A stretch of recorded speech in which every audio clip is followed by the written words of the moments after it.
Você já reparou que com o tempo nós vamos percebendo que algumas determinadas roupas não nos servem mais? E eu não estou falando de tamanho, eu estou falando de estilo. Você percebe que determinados estilos de roupas já não te servem mais porque elas não comunicam mais a verdade que você quer passar. Porque tudo em nós comunica algo.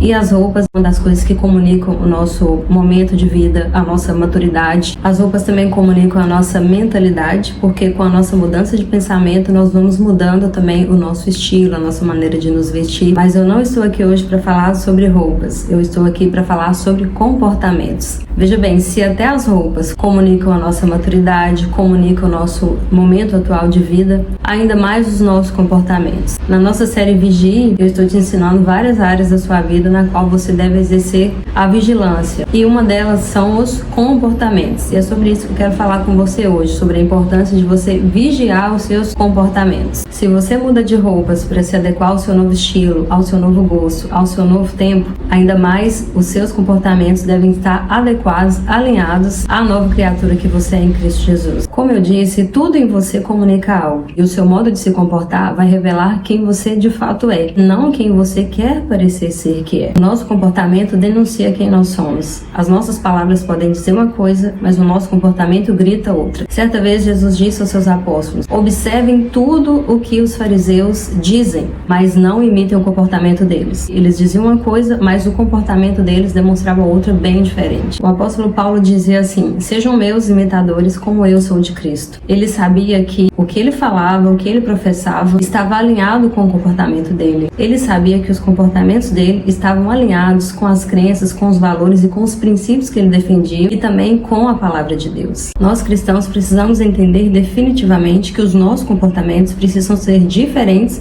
dos comportamentos dos não cristãos, daqueles que não têm uma aliança com o Senhor Jesus. Os nossos comportamentos precisam revelar que nós somos embaixadores do Senhor aqui na terra e que nós defendemos os interesses do reino dele. O apóstolo Pedro diz assim na sua primeira carta: tomem cuidado com o modo como vocês se comportam entre seus semelhantes não salvos, porque assim, mesmo que eles acusem e falem mal de vocês, acabarão louvando a Deus pelas boas obras de vocês no dia da sua vinda. E ele também diz assim: sabendo que não foi com coisas corruptíveis como prata ou ouro que fostes resgatados da vossa vã maneira de viver, que por tradição recebeste dos vossos pais, mas com o precioso sangue de Cristo, como de um cordeiro imaculado e incontaminado. Muitas vezes você será julgado por não fazer o que todo mundo está fazendo ou como elas estão fazendo. Muitas vezes você será julgado por não querer ir a determinados lugares, por não querer ouvir determinadas músicas, por não querer vestir determinadas roupas. As pessoas poderão até dizer que você está querendo ser melhor que os outros, se achando melhor que os outros. As pessoas podem até te julgar e dizer que você está querendo ser mais santo que os outros e podem até tentar começar a jogar o seu passado na sua cara. Mas a palavra do Senhor diz que se alguém está em Cristo, é nova criatura. As coisas velhas já passaram,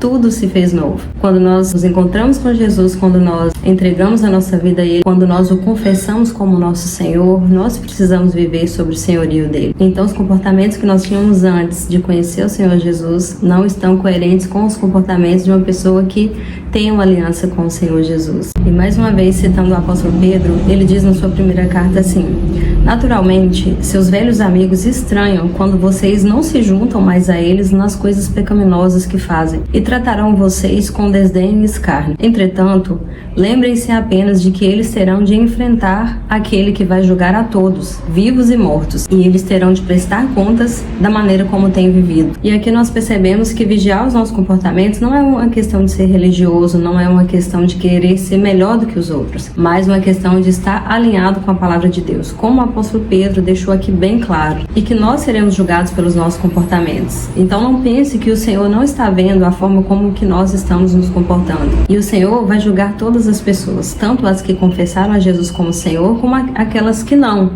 Mas nós cristãos precisamos vigiar o nosso comportamento, porque nós temos esse peso de ser luz do mundo e sal da terra. E o apóstolo Paulo, na sua carta a Timóteo, orienta que Timóteo seja um exemplo, dentre outras coisas, no seu procedimento. Não é uma religiosidade. São orientações mesmo da palavra de Deus para nós. A palavra do Senhor diz que nós perecemos por falta de conhecimento. Nós cristãos precisamos conhecer a palavra de Deus. A palavra de Deus está cheia de parâmetros, de orientações, de princípios, para que nós possamos pautar a nossa vida, sobretudo o nosso comportamento. Não é o mundo, não é a moda, não é o que todo mundo está fazendo que deve ditar o que nós devemos fazer, como nós devemos fazer. A nossa vida, ela deve ser embasada, deve estar alicerçada na palavra de Deus. E o nosso comportamento, como eu já citei aqui várias vezes nesse episódio, é algo que nós precisamos vigiar e temos várias orientações bíblicas sobre isso, como eu já mencionei aqui para vocês. Então eu quero frisar para que você vigie a forma que você fala, o que você fala, como você se veste, como você se comporta nas redes sociais, o que você posta, o que você curte, o que você segue, quem você segue, porque nós estamos sendo observados. Tudo que nós fazemos está sendo observado pelas pessoas e sobretudo pelo Senhor, que vê todas as coisas. Nada está oculto aos olhos do Senhor. A Bíblia diz que lá do alto o Senhor observa o nosso comportamento. Em Salmos 33 vai dizer que o Senhor olha dos céus, vê todos os filhos dos homens, do lugar de sua morada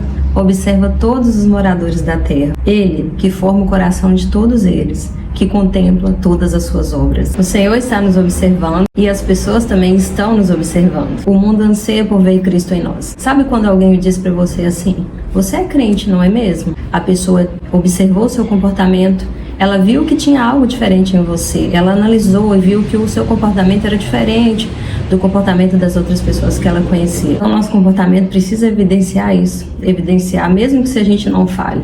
Mas o nosso comportamento, ele vai antes, ele vai na frente, ele mostra se nós temos aliança com o Senhor Jesus ou não, se nós temos compromisso com o Senhor Jesus ou não. E como eu falei anteriormente, talvez algo não seja especificamente um pecado, mas seja algo que não convém. Talvez não seja pecado, mas seja algo que não glorifique a Deus. E nós não estamos nesse mundo apenas para não pecar, mas também para glorificarmos ao Senhor com o nosso modo de viver. E para encerrar esse vídeo, eu quero deixar as palavras do apóstolo Paulo. Ele diz na sua primeira carta aos Coríntios: quer comais, quer bebais, ou façais qualquer outra coisa, fazei tudo para a glória de Deus. Aleluia, esse é o nosso parâmetro. Nós passamos de isso é pecado para isso glorifica a Deus? Tudo que nós fizermos deve glorificar o nome do nosso amado e Senhor Jesus. A minha oração é que o Senhor Jesus nos ajude a glorificá-lo com a nossa forma de viver em tudo que nós fizermos e que nós possamos dar bons testemunhos aqui na terra e que estamos comprometidos com a palavra de Deus e que a alegria do nosso coração é colocar um sorriso nos lábios do nosso Senhor e agradá-lo. Eu te agradeço pela sua companhia, fique com Deus e até o próximo vídeo.